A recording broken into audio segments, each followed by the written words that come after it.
Түлкі мен құмыра ертегісі.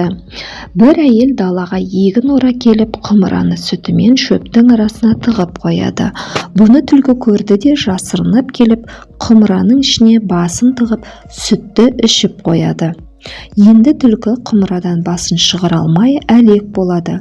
Түлкі: «Әу құмыра, біраз ойнадың, жетер, жібер менің басымды» дейді.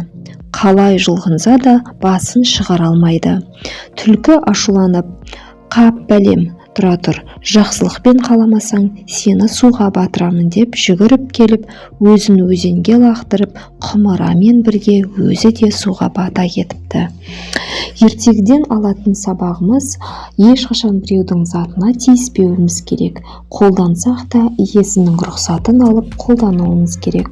Ұрлық жасау жақсылыққа апармайды. Көріп тұрғандарыңдай, ұрлық түбі қорлық. Ертегіміз ұнаса, лайк басып, тіркелуді ұмытпаңыздар.